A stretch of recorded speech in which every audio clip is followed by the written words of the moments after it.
Right back in the match. Angus Fraser took 5 wickets on day 2. There's the West Indies card, 177 for 7.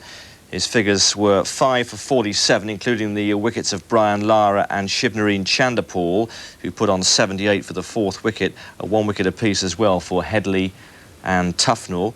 Earlier, England were all out for 214 in their first innings, with Nasser Hussain finishing 61 not out. Angus Fraser excelled himself on day 2 at Queen's Park Oval. He held his ground for an hour and a half with Nasser Hussain to take England over the 200 mark. His wicket spelt the end of the innings. Benjamin took Tufnell next ball, but the total of 214 gave the bowlers some breathing space. Dean Headley made the breakthrough after lunch. Sherwin Campbell out for 1. Fraser thought he'd sent Stuart Williams packing as well. Umpire Steve Buckner wasn't so sure, and after the replay it was decided the ball had hit grass before glove. But after that let-off, Williams let himself down. He skied a Fraser delivery to Atherton. Fraser followed that up with Hooper's leg stump. The Windies were wobbling on 48 for 3. Brian Lara steadied the ship. The captain and local hero got the crowd going as he passed his half-century. But Fraser got back into the groove. Chanderpaul, his 3rd wicket. Number 4 was worth the wait and worth its weight in gold. The relief on Atherton's face said it all. Lara was on his way. And when Jimmy Adams followed him soon after, 5-wicket Fraser had stolen the show. Tufnell capped the England comeback with number 7. David Williams followed a well-worn route. The West Indies jumped at the chance to close early for bad light. Atherton found that a little hard to believe, but as the sun went down, England were on the up in Trinidad. Ollie Foster, Sky News. 150 for 3 in their second innings. That's an overall lead of 173 runs now. Earlier they had Angus Fraser to thank with the ball. He finished with figures of 8 for 53 as the West Indies were skilled out for 191. That was 23 behind England's first innings total. If England go on to win this match, it'll always be known as Fraser's Test. The Middlesex paceman started out where he left off by polishing off the West Indies' tail this morning. Benjamin was first to go on a track still causing problems for the batsman.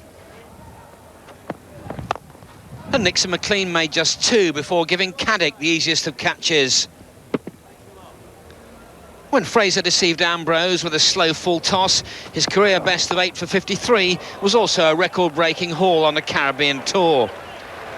The veteran was certainly aided by a troublesome pitch, yet the England openers flourished from the word go. Strangely, Brian Lara gave the new ball to his second-string attack and soon regretted it. Stewart looked in superb form, hitting McLean for successive 4s. And with Atherton joining the run chase, Ambrose soon had the ball in his hand again. It didn't make much difference though, with Stewart's punch off the back foot the shot of the morning session. Courtney Walsh though looked a good deal more lively in the afternoon, with Stewart doing well to fend off a vicious rising delivery. It clearly hurt the Surrey man. And it was Walsh who made the breakthrough 20 minutes later when Atherton went for 31 after misjudging a ball that seemed to hold up. The England side of old would have collapsed at this point, but John Crawley came in to play a very sensible innings. And with Stewart going through his complete repertoire at the other end, England raced to a very healthy lead.